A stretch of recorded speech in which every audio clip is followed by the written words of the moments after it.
The honourable member for Dartmouth South. Mr. Speaker, my question through you is to the Minister of Education. Often in response to my questions in this House, the Minister has claimed that he makes his decisions based on evidence.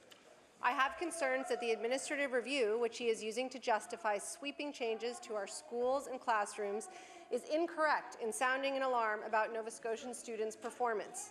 As many people have now pointed out, our children achieve at or above the expected levels on both the Pan-Canadian Assessment Program, PCAP, and the Program for International Student Assessment, PISA.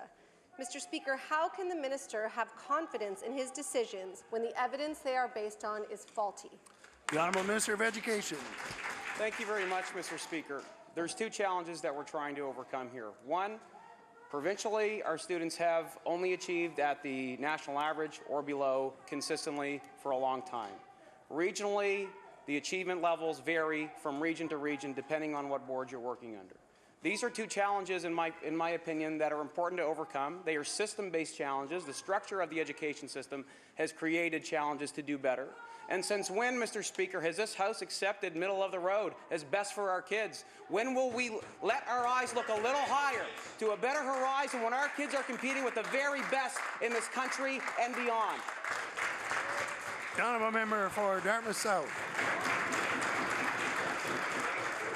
With respect, Mr. Speaker, no one is arguing for the status quo. We're simply stating that average performance, as with the member next to me's comment about ambulances, does not equal a crisis in the opinion of this government, so far as we've seen.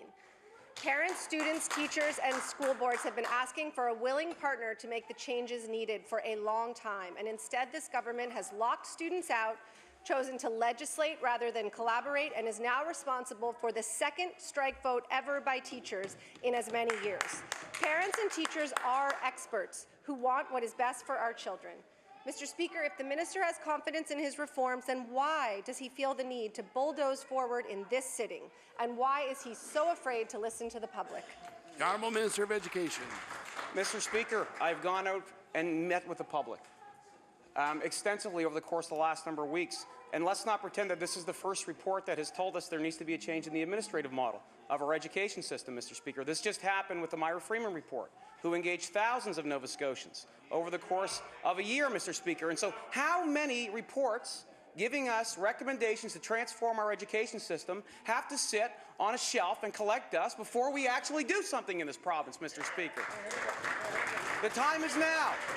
The time is now, Mr. Speaker, and in fact, I want to remind the member opposite is in fact the leader of the third party who actually told our government that our education system is in crisis. And I will table that quote for the pleasure of the House, Mr. Speaker. Thank you very much.